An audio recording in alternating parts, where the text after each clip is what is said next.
No, this is not a clickbait. This is genuine, straight up facts. And if you don't agree with it, I can only give you two like reasons why you would not have Smile 2 at your number one horror film release this year, right? Maybe it was Long Legs, maybe it was The Substance, but there's these are three completely different movies. Or maybe it was Terrifier. Okay, I'll justify that I have not seen Terrifier yet. They're finally bringing it to the island, but unknown release date. This movie has what all of these movies don't have, and that is flawlessness. Okay. And I mean that sincerely. I mean that sincerely from the bottom of my heart when I say this movie is, I wouldn't say it's flawless, but it's like near flawless. Like it's just, it flows so well. It goes so well from beginning to end. It is impeccable. Now, it's no hereditary level type of shit. Like it's no like elevated horror or nothing like that. It's a very just enjoyable horror film with a very captivating story that goes deeper and deeper into what exactly the entity's purpose truly is, and something that can actually be somewhat, compatible with our day-to-day living and the current state of society's mental fortitude or whatever you want to call it. This movie is deeper than you think. This movie actually has a story to tell. It's not just like some demonic shit and some like this and that. No, it goes deeper than that. Obviously, I don't want to go to it, though you probably might understand it. If you saw the first one, you probably get the whole point of it, but let's just avoid the spoilers. One of the things that really did stand out from this movie, outside of all of its impeccableness, was its ending. Its ending is literally what I wanted to see in the first one. It's something truly terrifying. It's something that I wanted to see personally. Like, this is the type of endings that I like in movies in general. It's a great way to like send a message. You know what I'm saying? Like, I don't want to go too deep into describing the ending, but I'll say this. I do not want to see a Smile 3 or anything like that. I would like for them to just end the movie right here.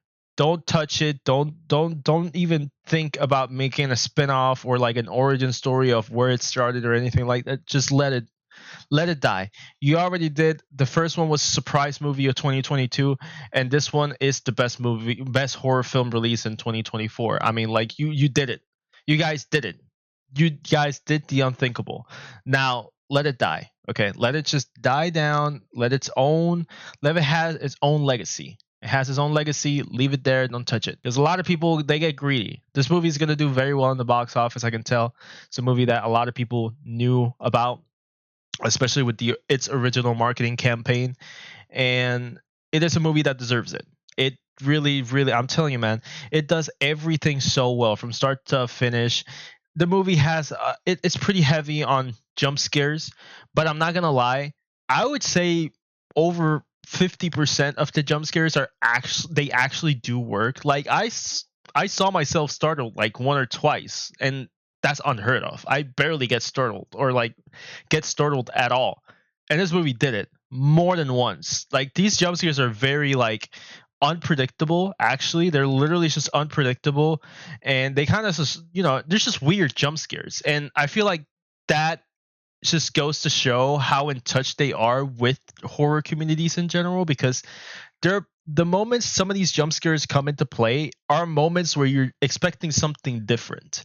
And while expecting something different, and you're like, wait, there can be a jump scare here. Oh, wait, never mind. Oh, shit. It's one of those. It's one of those. And it's really good. Like, I really just cannot suck this movie's dick enough. It really is my like, it's just from start to finish, it is impeccable in my opinion. It really just does everything so well. This is literally what I love about horror films. I'm not a fan of the jump scariness. I think creepy and eeriness and just slow burning things, I dig those more. But this one really just, it's different. It hit very different, especially with its story that it's telling and how compelling it is and how much you can understand it, because we're following an artist in this movie, and how she has like obviously this entire cloud. She's like this big mega star, and she used to be a substance abuser, and she's now sober, but then suddenly she's having the smiley entity on her. Like, a lot comes into play when it comes to this movie, and I think just overall that's what makes this movie shine more than all the other horror films released this year.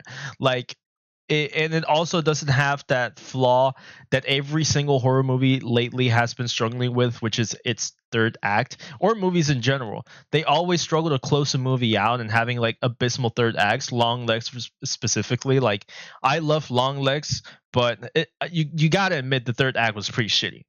Third act kind of like just really shit on the whole movie. But regardless, we're talking about Smile. I cannot recommend this movie enough. This movie is just fantastic from start to finish. It's just perfect. I think it's nearly perfect. The only reasons why I'm deducting a couple pointers in this movie would be with its a couple editing choices and a couple like very weird scenery where I did not understand what was going on and stuff, and also the fact that I never like to give 10 out of 10 movies 10 out of 10 to a movie or a film or a game that it does not everyone will like. You know what I'm saying? And this is not a movie that a lot of people will like. And let me explain. It's not because the movie is bad or hard to understand, it's because the movie is too easy to understand. Okay? The movie is too easy to relate to.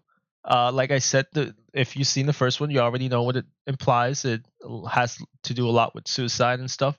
But this one goes a little bit deeper into that.